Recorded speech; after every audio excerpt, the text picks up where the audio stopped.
Transmitiendo desde Morelia, Michoacán, Radio Tele, una televisión cercana a la gente. La televisión como debe ser.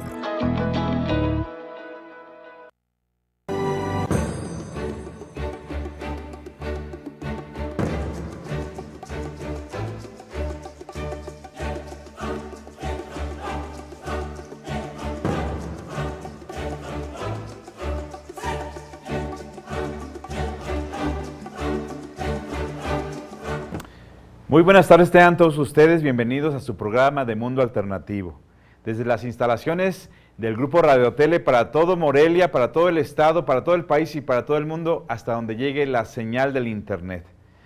Como siempre, les agradezco muchísimo que hayan estado puntuales en esta emisión más de su programa. Y pues hoy, pues yo me siento muy complacido, me siento contento y emocionado porque desde que venía platicando en el auto con el invitado de hoy, pues me he venido entre sorprendiendo, entre haciendo algunas remembranzas, entre recordando muchas cosas interesantes de cuando yo también empezaba en este camino. Y pues hoy vamos a tener una persona que nos va a enseñar precisamente parte de ese camino. Porque obviamente muchas personas en la vida siempre preguntan o siempre andan con la idea de cuál sendero seguir. Y precisamente nuestro invitado, Juan Diego, nos va a explicar un poquito acerca del sendero que él siguió y el que sigue actualmente y en el cual también invita a mucha gente a participar. ¿Cómo estás, Juan Diego? ¿Qué tal? Buenas tardes, maestro. Muchas gracias por la invitación. Bien contento de estar aquí, ¿no? Para hablar, platicar un poquito, pues, de la tradición principalmente, ¿no? De la tradición mexica, pero también, bueno, el camino también me ha llevado por otras tradiciones, de nuestros abuelos antiguos, ¿no? De la tradición lakota, de la tradición del sur, de los quechuas, de la tradición maya, la tradición, pues mal llamada, pero para entendernos, de los indios nativos de este continente americano. Pues a ver qué te parece este programa, mi estimado Juan Diego, porque pues es un programa muy sencillo, muy humilde, que presentamos con todo el amor de nuestro corazón a todo nuestro público, porque tú has andado en programas internacionales allá en el viejo mundo, en Europa, ¿o no? Sí, he estado 14 años precisamente llevando nuestra tradición al viejo mundo, ¿no? Mal llamado viejo mundo también, ¿no? Son las expresiones, es más viejo y más antiguo nuestro pueblo mexicano. Pero pues sí, allá llevando la tradición, también nos han invitado pues a televisoras, ¿no? Internacionales, a hablar un poquito de la tradición, incluso a danzar en algunas televisoras españolas, en alguna televisora italiana también. Hemos estado por ahí. Recuerdo mucho el 2012, ¿no? Que fue un boom y a mí me tocó allá en Europa, ¿no? Entonces todos decían, bueno, se va a acabar el mundo, no se va a acabar, y tocaba hablar un poquito de, pues que simple y sencillamente era una cuenta calendárica, una cuenta lunar, una cuenta solar, donde se termina y comienza otra, ¿no? Eso fue lo que, pues más o menos pudimos dejar constancia de que era así, no era un apocalipsis, como se veía en todas partes del mundo, ¿no? Allá se veía así, hacían muchos chistes, ni se acabó el mundo, ¿no? Los mayas fallaron en su Así es. cuenta, pero pues era simplemente una cuenta calendárica. Y sí, pues por allá estuvimos por Europa, 14 años, llevando esta tradición, levantando temazcales, haciendo círculos de danza. Dejamos legado importante, muchos danzantes allá en Madrid principalmente, ¿no? Donde yo dejé allí mi círculo de danza, mi calpulli, ¿no?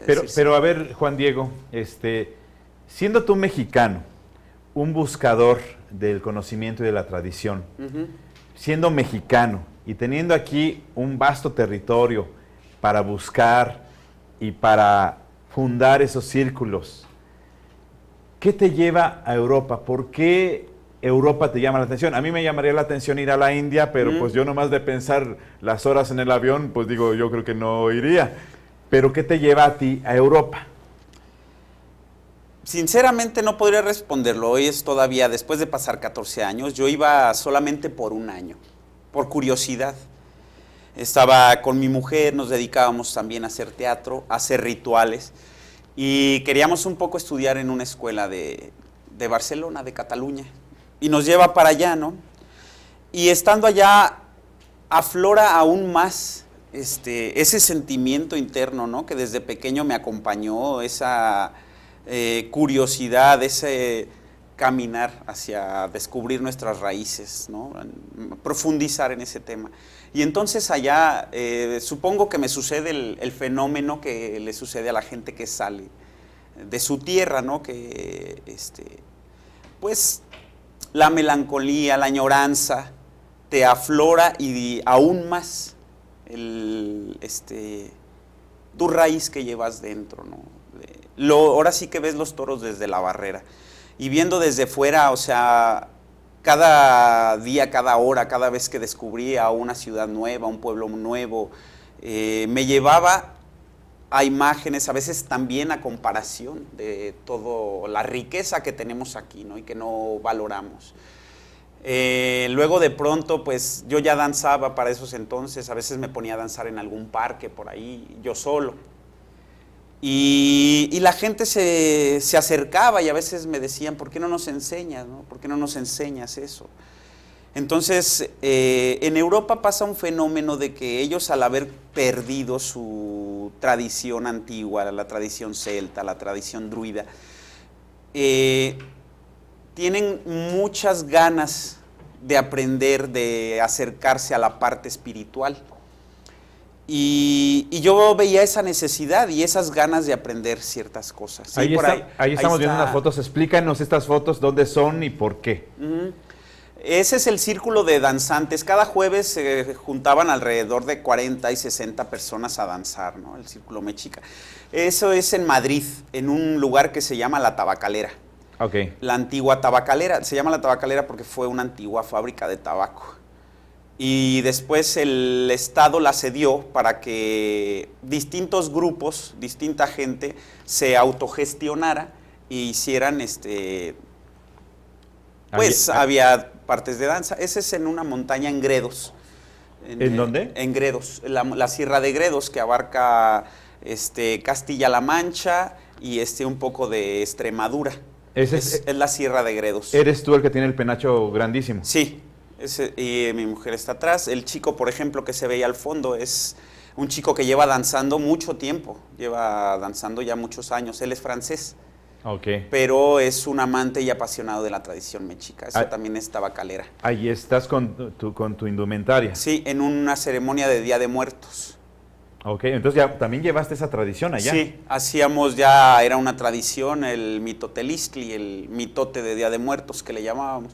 Y la gente, hacíamos un altar gigante y ya había mucha gente que llevaba su velita para su muerto, sabían que les rezábamos de varias maneras, hacíamos calaveritas. Esa es una gran conquista.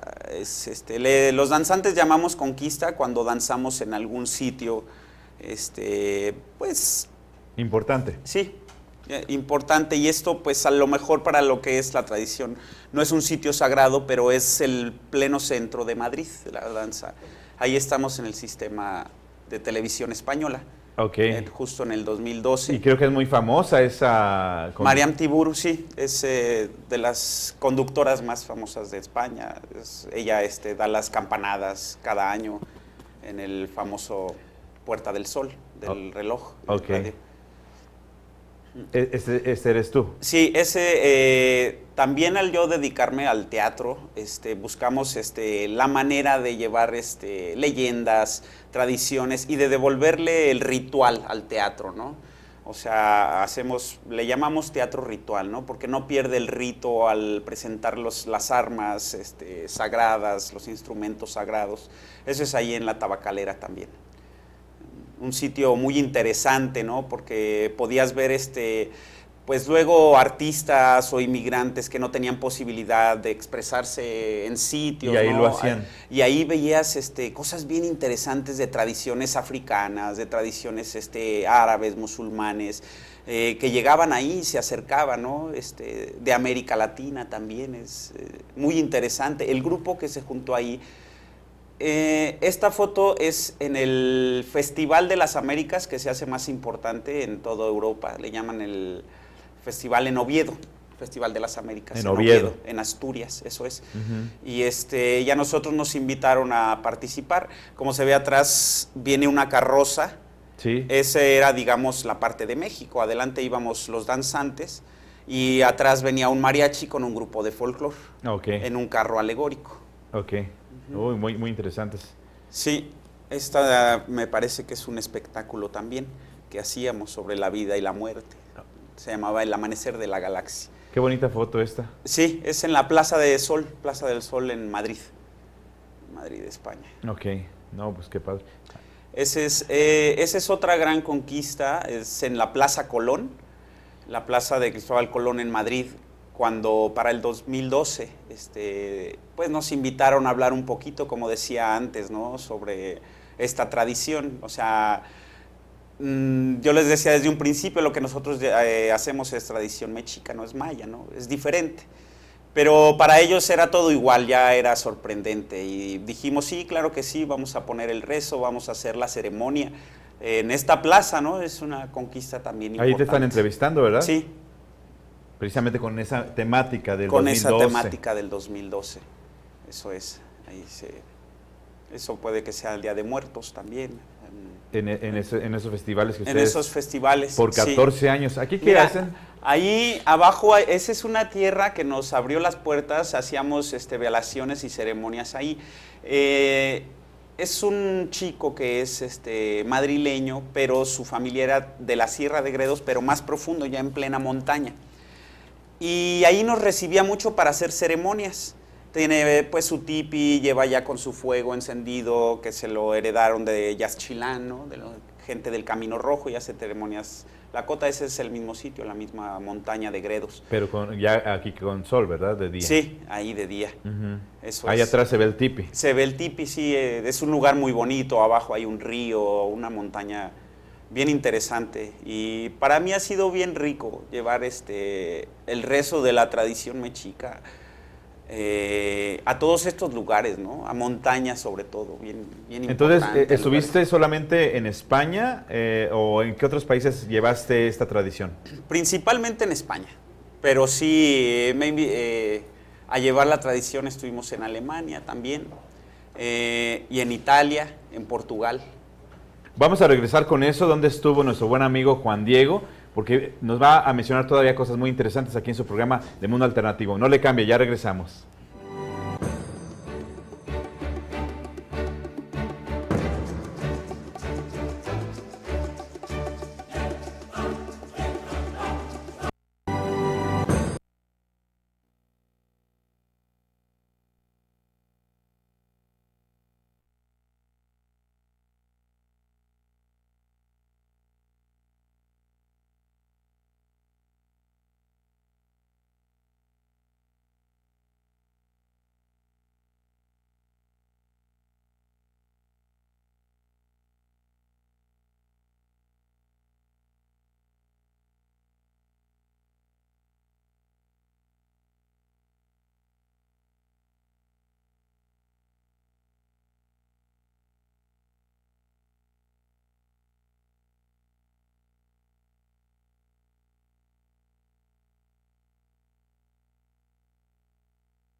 Pues aquí regresamos con nuestro estimado invitado, Juan Diego, que nos estaba platicando precisamente de que no solamente estaba en España por 16 años, ¿dijiste? 14 años. 14 años, pero además de España, ¿dónde más llevaste esta tradición y este mensaje de nuestros ancestros?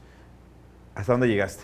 Mira, te voy a hablar, digamos, de los centros más importantes a los que iba, ¿no? Muy cerquita de Berlín hay también un sitio de una montaña y los alemanes son los más interesados en nuestra cultura, ¿no? O sea, y allá me invitaba Alfonso Pérez Tenoch, ¿no? Que va a llevar siempre la ceremonia del Camino Rojo, a ir a ayudarle a sembrar. Allá íbamos más bien a lo que es la tradición del Camino Rojo, la tradición lakota. Uh-huh. Sí. Y íbamos hacia la ceremonia, después de que se terminen los 4 años que se sembró la tradición en Asturias, en Navarra, perdón, en un valle, se va para Alemania, ¿no? Porque están muy interesados, la gente alemana ha trabajado mucho para llevar esa tradición a Europa, ¿no? Así, montar todo el campamento como debe de ser. Y ahí, pues, en Berlín fue uno de los lugares que solía visitar mucho, a danzar, a rezar con mis formas, pero nosotros llevábamos la danza mexica en apoyo a lo que es el Camino Rojo, ¿no? Uh-huh. Luego en Italia, muy cerquita de Roma, también en otro pueblecito, tengo un gran amigo que él lleva un poco de, igual que yo, ¿no? Y teníamos una cierta alianza, él tenía su grupo ahí en Italia, y íbamos a sus ceremoniales, a sus velaciones, a las festividades que él hacía como danza mexica, ¿no? Y luego, pues, en España principalmente, todos los pueblos, ¿no? Que era donde más me movía. En el pueblo del Toboso, ahora que me he venido, pues, recién sembramos lo que es el temazcal ahí, lo que es la ceremonia. Hay una compañera danzante que pues le echa muchas ganas y está muy metida, y ella es de ahí, del Toboso, de donde era Dulcinea, ¿no? El pueblito del Toboso, sí existe ese pueblo, en La Mancha. Pero según también llegaste al norte de África. Sí, a Marruecos, a la parte árabe, ¿no? Estuve en Marruecos eso fue muy interesante. No fue, digamos, una ceremonia oficial, yo viajaba porque mi hermano me fue a visitar. Y viajaba no porque íbamos a hacer algún ceremonial o tal, ¿no? Solamente pues que uno en su mochila muchas veces, en lugar de llevar otras cosas, pues lleva sus maracas, sus coyoleras, sus tecocolis, tus, ¿no? Instrumentos. Sí, lo que puedas medianamente cargar, un copalito. Fue bien interesante intercambiar. Allí se usan muchos inciensos, ¿no? Intercambiar inciensos una noche en el desierto, con los nómadas del desierto. Tocar con sus tambores, sus danzas, y luego danzar nosotros, de una manera más informal, pero no por eso menos poderosa o menos importante, ¿no? O sea, no siempre era como llevar la ceremonia así oficial, ¿no? Como estas fotos que hemos visto, que algunas son oficiales, ¿no? Pero, porque finalmente a donde nos llevan los pies es porque tenemos que ir a recoger algunos pasos que dejamos ahí, ¿no? Sí, exactamente. Por ejemplo, los árabes tienen mucho la cultura son comerciantes. Y siempre te quieren entrar por ahí. Al principio uno le causa cierto rechazo, ¿no? Y dices, no quiero comprar nada, ¿no? Yo solo quiero viajar, conocer, hablar con la gente. Pero te das cuenta que luego empiezas a entablar negociando y no les interesa tanto que les compres, ¿no? Sino es su manera de entrar a la gente, porque es cultural para ellos. Y acabamos intercambiando todo, les llamaban la atención, yo llevaba los ayoyotes. Los ayoyotes, mis guaraches, los guaraches típicos, tradicionales de aquí. Ellos trabajan mucho el zapato de cuero, las famosas babuchas, o todo esto. Y a todo el mundo les resultaban bien interesante el tejido, el trenzado. Y yo les decía, porque había uno que como que nos guiaba y hablaba un poquito de español y un poco de inglés, los demás hablaban bereber. Y yo les decía esto de nómadas, porque estaba con los nómadas en el desierto, que por cierto nos atendieron muy bien. Entonces decía, estos son de los nómadas mexicanos, ¿no? Y acabé truequeando inciensos por copal, mis guaraches, por una tetera. Ajá. Y esa era la relación, ¿no? O sea, era de otra manera, con alguien que no hablábamos ni siquiera el mismo idioma, con una cultura tan lejana, porque de alguna manera en Europa no es tan lejana la cultura, ¿no? Ya que pues hemos crecido educados con la cultura occidentalista. Entonces es lejana a veces por el tipo de vida, porque está lejos, pero de alguna manera son cosas que ya conocemos, que hemos visto, pero en el desierto, ahí en Marruecos, en Argelia, era completamente diferente, y la manera de entrar o de hacernos hermanos, por ejemplo, ellos también están muy acostumbrados a que les visiten europeos. Y evidentemente, pues como pasa en los países tercermundistas cuando llegan turistas europeos, están como a la casa de a ver qué rescatan, dinero, algo para sus familias, ¿no? Sí. Y cuando se daban cuenta que yo era diferente, que era mexicano y que pues yo sacaba una ocarina y les decía, esto es para llamar a las águilas o para invocar al jaguar, ya me veían con otros ojos, ¿no? Ya me invitaban a tomar el té, a rezar, me invitaron, ¿no? En el desierto estuvimos muchas noches tocando el tambor y danzando, ¿no? Les enseñaba hasta algunas palabras en náhuatl, ¿no?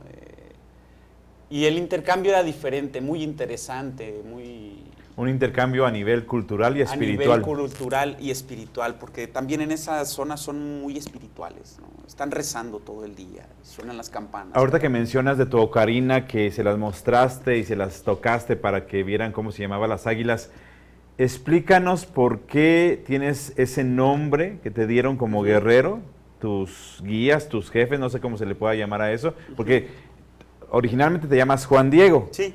Pero, ¿qué nombre te dieron y por qué te lo dieron?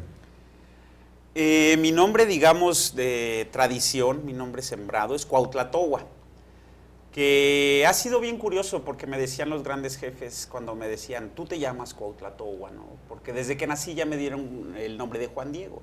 Cuautlatogua fue el auténtico Juan Diego, para más o menos entendernos, ¿no? El que trató con los frailes españoles el Tratado de la Virgen de Guadalupe, ¿no? Y después ya nos crearon el cuento de la aparición de la Virgen, ¿no? Con Juan Diego, que lo pusieron así, ¿no? Como indio, vamos a decir, un nativo de origen pues humilde. Y Cuautlatogua era un gran sacerdote, ¿no? Cuautlatogua quiere decir el que habla con las águilas, ¿no? Entonces tenía un nivel espiritual bastante elevado, por eso tenía un cargo de sacerdote, y él negoció lo de la Tonantzin, o la Madre Tierra, que es la misma Virgen de Guadalupe, vestida con el manto cristiano. Y entonces para que los mexicas aceptaran a la Virgen de Guadalupe, ¿no? Y así entraran en el carril que ellos querían, ¿no? De la iglesia. Y metieron pues a la Virgen y mandaron a hacer pues el templo allá en el Tepeyac de la Virgen de Guadalupe, que es la misma Tonantzin, y para los toltecas antiguamente era Coatlicue, ¿no? Cualquiera de estos nombres es el mismo, es la misma persona, son las mismas fechas que ellos rendían culto a la Madre Tierra. Y así, y así fue que me dieron el nombre, ¿no? Grandes jefes. Yo siempre esperaba, yo no fui heredado de la tradición, ¿no? Digamos, ¿qué quiere decir esto? Que no vengo de una familia ya de origen de tradición, ¿no? Que se va heredando. Ya yo por mis intereses propios fui metiéndome en círculos de danza, yendo a ceremonias, leyendo mucho, pues adquiriendo todo el conocimiento que yo podía o que era de mi interés, ¿no? Buscándolo por diferentes medios. Entonces esperaba con mucha ansia que me dieran mi nombre sembrado de la tradición, ¿no? Y no llegaba. Yo decía, ¿por qué, no? O sea, ¿y cuántos años después llegó el nombre? Y realmente nunca tuve la ceremonia de sembrar la danza, ¿no? Pero así ya cuando yo estaba en el camino y cuando mi rezo, ya los grandes jefes lo reconocían, como que yo ya estaba en el rezo de la palabra de espíritu. Me miraban y me decían, tú eres Cuautlatogua, tu nombre verdadero es Cuautlatogua. 2 o 3 jefes me lo tuvieron que decir. En diferentes circunstancias y tiempos. En diferentes circunstancias y tiempos, para que yo me diera cuenta que ese era el nombre y que me lo habían dado desde que yo nací, ¿no? Mi papá me quería poner otro nombre. Y mi abuelita, 2 años antes de morir, dijo no, se enojó y se enfadó y dijo que a mí me tenían que poner Juan Diego. ¿Tú eres el mayor de tus hermanos? Soy el de en medio, tengo una hermana mayor. Pero entonces, si eres el del medio, fuiste el primer raro de la familia. Sí.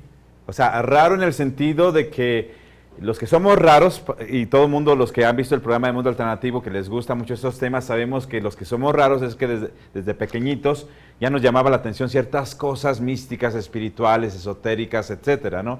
Entonces tú fuiste el primer raro en este sentido. Sí, recuerdo, por ejemplo, una ocasión, a veces los domingos mi papá nos llevaba a algún balneario o así, ¿no? Y una vez nos llevaron a Araro, aquí en Michoacán. Porque eres originario de aquí de Morelia. De Morelia. De Morelia. Nos llevaron a Araro y en Araro está una de las mesas más antiguas de danza. Y tal fue que estaban danzando afuera de la iglesia. Y yo me quedé ahí a verlos, ya no quería ir al balneario. Y eras pequeñito, entonces. Y era muy pequeño, ¿no? Cuando mis hermanos estaban todos entusiasmados, pues por la alberca y por las cosas que implica ir al balneario, ¿no? A divertirse. Y total que al final pues ya me llevaron al balneario, y yo estando en el balneario pues me salí del balneario para irme a la iglesia a ver a los danzantes, ¿no? O sea, me perdí, hice todo un lío, a mis papás les armé un lío porque pues ¿dónde está? Ya se perdió, ¿no? Y me quedé ahí y fue la primera vez también que hablé con un jefe, le llamó, yo creo que se dio cuenta de la circunstancia, ¿no? Que yo llevaba horas ahí sentado viéndolo y era muy pequeño. Y detalles como ese, cuando mi mamá iba al mercado, a mí me encantaba acompañarla. Dirás que tiene que ver, pero en los mercados antiguos encontramos muchísima parte de la tradición, ¿no? Con esto nos vamos y ahorita les vamos a seguir preguntando porque eso se pone cada vez más interesante aquí en su programa de Mundo Alternativo. No le cambie.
Si usted supiera todo lo que he venido platicando desde que pasé por este muchacho Juan Diego hace rato y desde que hemos estado aquí en las instalaciones y aquí tras bambalinas en los comerciales, todo lo que estamos platicando pues se sorprendería.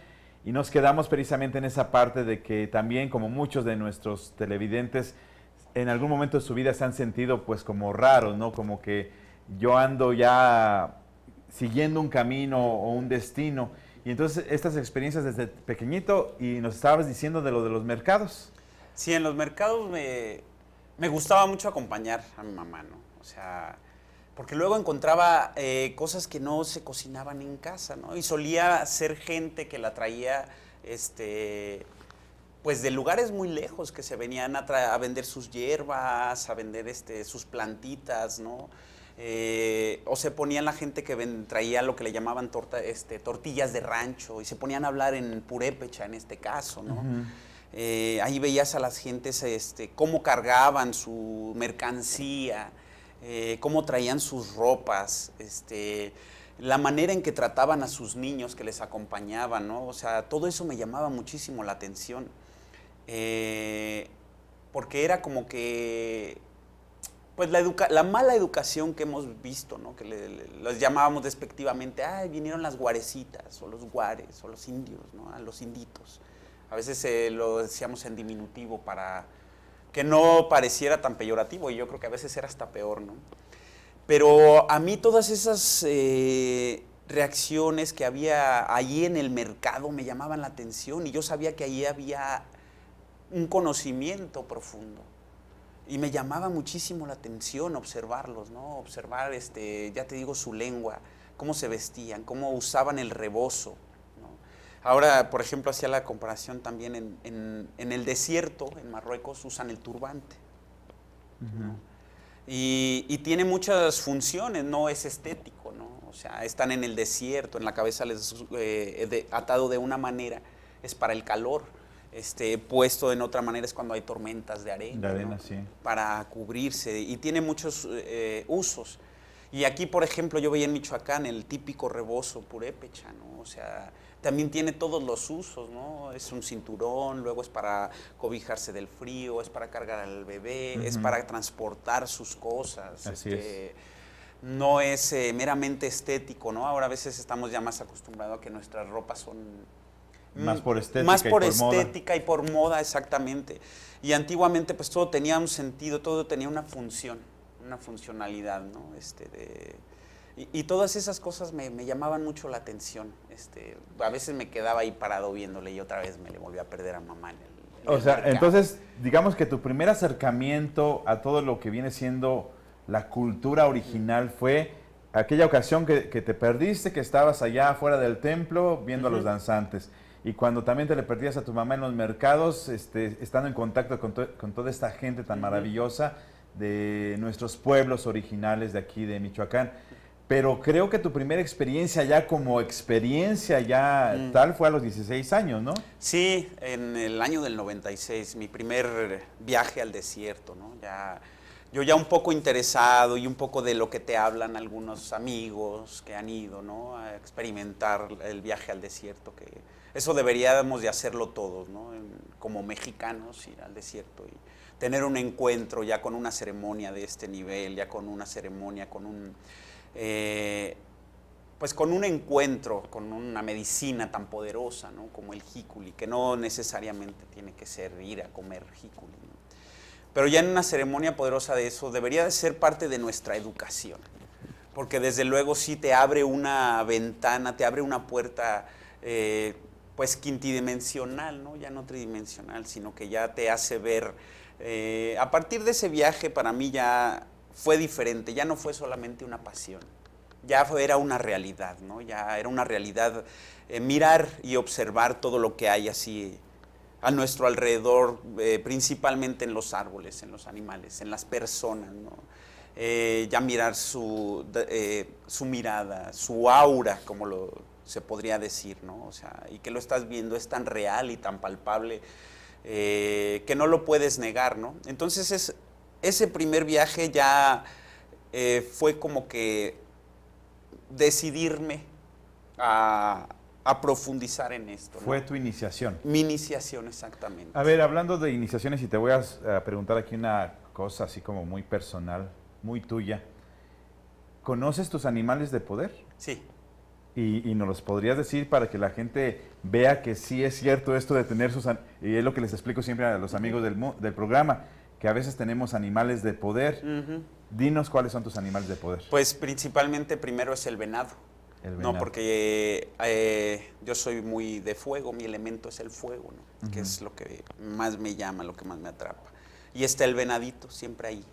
Yo también soy muy que ando brincando contentamente como los venados, ¿no? Sí. Y está el águila, que siempre es solar. En la danza yo estoy con las águilas, siempre que estoy danzando es el águila está a mi nivel de poder. Y otro, curiosamente, es la araña. La araña. La araña. Eso la primera vez que hice la búsqueda de visión, todavía estaba muy pequeño también, ¿no? Y uno espera ver así las águilas que te cruzan, ¿no? Y porque estás allí en ese rezo. Y no, quien me acompañó la mayor parte ¿De ese proceso? De ese proceso fue una araña. Ok. Y me di cuenta, ¿no? O sea, de lo importante pues de estos animales también. Del simbolismo, de su significado, de las arañas.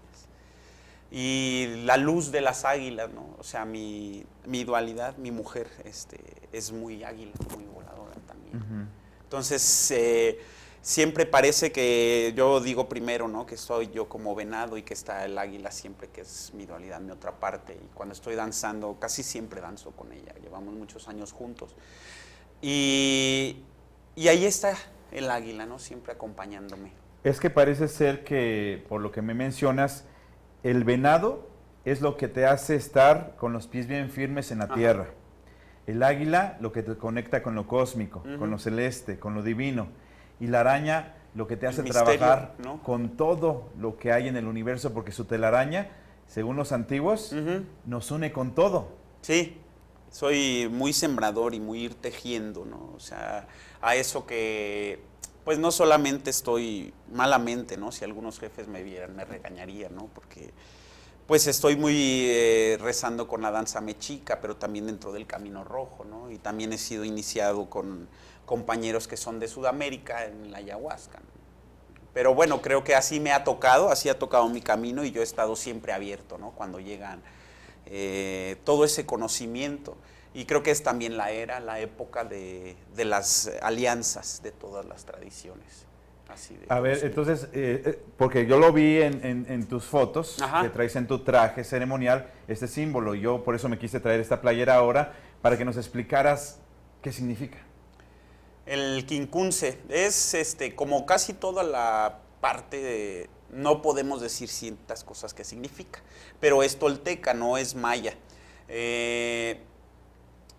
Argüelles lo definió como el Hunapku, pero es erróneo, o podría decirse que es erróneo, porque es un símbolo más antiguo tolteca, ¿no? Okay.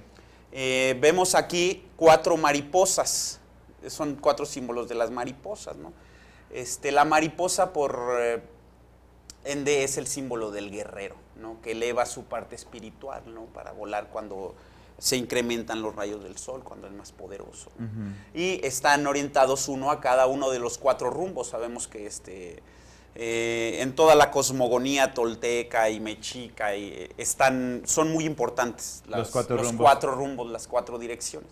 Y luego es el quincunce, porque en el centro está el símbolo del centro, de la espiral del Quetzalcóatl, de la creación, pero a su vez está en 2 tonalidades, ¿no? O sea, es un símbolo, pero un 2, muchos lo comparan o dicen que viene a ser como el yin-yang mexicano, ¿no? Cosa que también sería errónea, ¿no? Porque nosotros no conocíamos el bien y el mal. Así es. ¿No? Había luz y oscuridad, vida y muerte, pero no, y el centro sería eso, la creación, ¿no? Del universo, el soplo creador de Quetzalcóatl. Bueno, ya te saqué la información de esto. Ahora, yo me di cuenta que ya que regresaste de Europa, creo que están ustedes juntándose aquí en un bosque famoso de la ciudad, sí, donde están danzando y están invitando a la gente a que se acerque a esa danza. Dime dónde se están reuniendo para ver a qué horas vamos a ir y qué tenemos que llevar o cómo es el asunto. Pues hemos sembrado un ombligo, ¿no? Así se le llama. Se entró todos los lunes en el bosque Cuauhtémoc. Ahí justamente hay ¿Una efigie? Un efigie, un monumento a Cuauhtémoc, sí, nuestro último Tlatoani.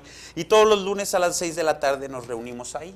Ahora está bien porque vamos empezando para aprender, digo, la gente que quiere aprender, ahora vamos así, despacio, explicando las danzas, explicando por qué es así el altar. Pues mucho de la tradición, ¿no? O sea, estamos empezando con las danzas, estamos trabajando también con gente que tiene mucho interés por aprender, que se dedican a hacer música prehispánica con instrumentos antiguos. Y pues ahí estamos reuniéndonos a danzar, invitando a las 6 de la tarde todos los ¿Pero lunes. qué ocuparía, por ejemplo, la gente para asistir? ¿Ropa de algún tipo? ¿Alguna faja? Porque luego hay gente que se pone una faja roja. ¿Por qué todo eso y qué ocupan ustedes? Mira, principalmente lo primero que tienen es venir con ropa cómoda, ¿no? Lo que son las armas y los elementos tienen que ir llegando poco a poco, ¿no? Efectivamente se pone una faja, cinturón, a la altura del ombligo. ¿Por qué se pone esta faja o este cinturón? Esa es una protección, ¿no? Que va a la altura del ombligo de donde es el alimento. Son protecciones, porque ya estás trabajando con cuestiones espirituales, ¿no? Se pone también lo que es un paliacate o una cinta en la frente, que también es la protección y también representa el dividir la parte espiritual y la parte mental, donde se separa el cerebro y deja el cuerpo libre, ¿no? Deja el cuerpo libre, eso representa. Vamos a un corte, mi estimado Juan Diego, y ahorita regresamos, porque todavía hay muchas cosas que tenemos que pedirle aquí a nuestro invitado que nos explique. Estamos en Mundo Alternativo.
Pues una charla muy interesante que hemos estado aquí teniendo con nuestro invitado Juan Diego.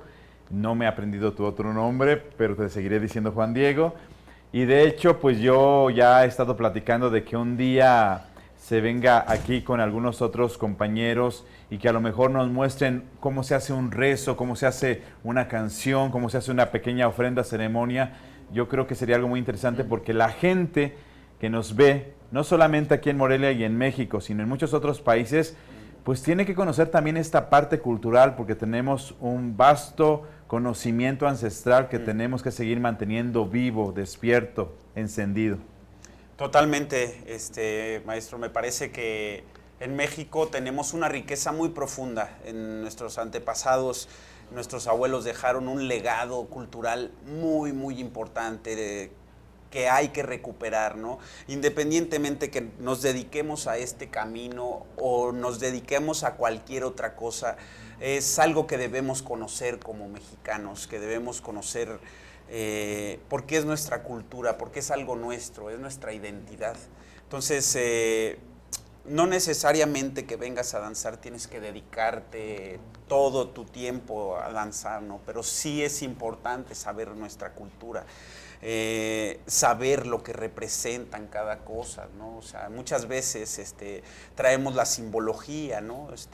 Como en este caso, en las camisetas, es importante saber lo que somos, ¿no? Que si compramos un collar, como le llamamos en el puesto hippie, pues saber qué es, ¿no? Y de saber quién es Quetzalcóatl, saber, no ver poder mirar los códices y reconocer por lo menos a los importantes, ¿no? Reconocer qué significa Quetzalcóatl, quién es Tezcatlipoca, ¿no? O saber simplemente los símbolos antiguos de México. El calendario azteca, ¿no? O sea, a veces sabemos quién fue Atenas, quién fue Zeus, ¿no? O sea, sabemos todo eso, pero no sabemos quién es Xipetotec, no sabemos ni quién es Tonantzin, ¿no? Y yo creo que eso es bien importante saberlo, ¿no? O sea, desafortunadamente nos han contado la historia desde 500 años para acá, ¿no? Y la historia antigua no la cuentan. O sea, tiene muchísimos años.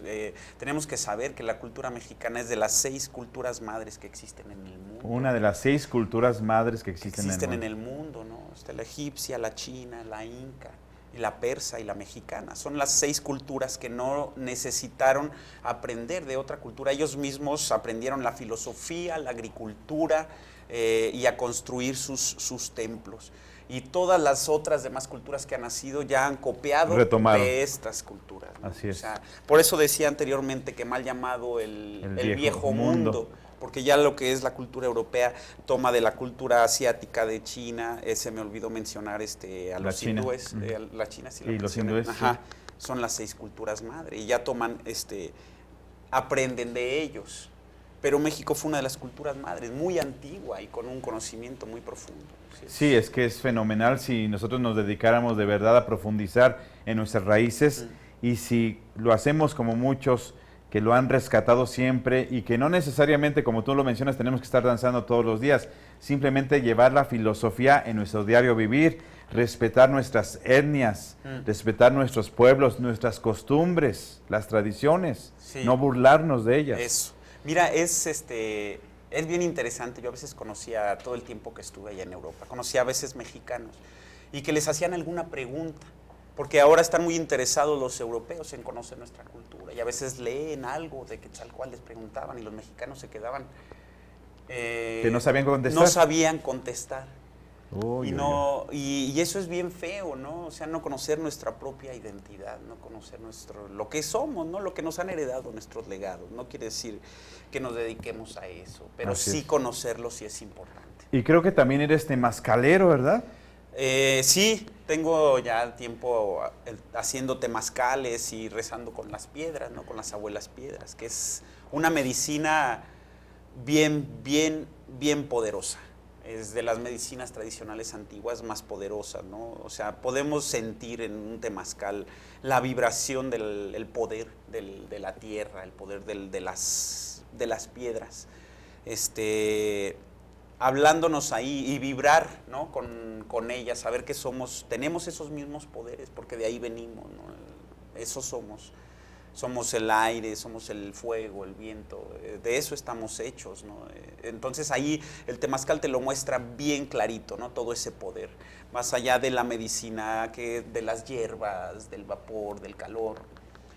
Por la sabiduría que allí se escucha, se ve y se siente. Se siente sobre todo, ¿sí? Ahí hay una sabiduría que, más allá de todo lo que yo estoy hablando o que les pueda hablar aquí el maestro, ahí vivirlo, por eso nuestra tradición es oral, porque la mayor parte hay que vivirla, no se puede, hay que sentirla. Así es. Y en el temazcal se siente mucho de eso. Y fíjate que es uno de los temas que yo tengo contemplado aquí platicarles, porque en 2 años que llevamos el programa nunca les he platicado aquí en Mundo Alternativo sobre los temazcales. Y creo que este año va a llegar el momento en los próximos meses de hablar de los temazcales. De hablar de los temazcales.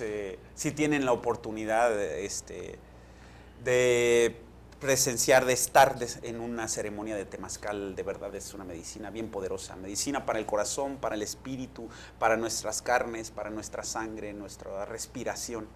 Es una medicina muy, muy poderosa. Y entonces, ¿tienes tu temazcal tú, creo? Sí, nosotros estamos en Temazcal, en Umécuaro. Umécuaro es un rancho que está ahí. Pueden buscarnos ahí por Facebook así, Temazcal Umécuaro. Umécuaro, pero ¿tienes tú algún temazcal con tu nombre? Porque ya nos estamos despidiendo. No, así está en Facebook, Temazcal Umécuaro. Temazcal Umécuaro. Y pues, yo soy Diego Delgado. Ahí pues aquí con Juan Diego me dio un gusto enorme de verdad haberlo invitado. Y gracias a Rafael Guía, que fue el contacto. Lo saludamos a Rafael, lo bendecimos desde aquí.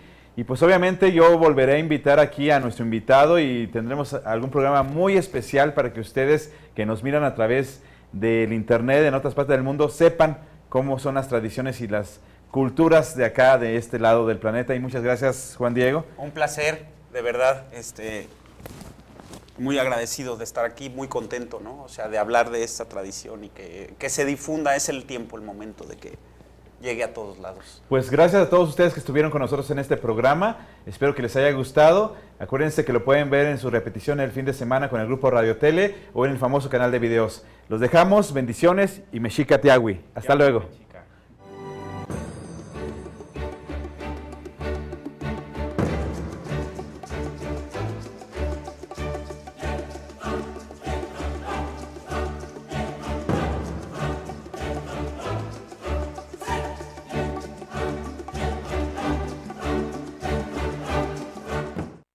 Radio Tele.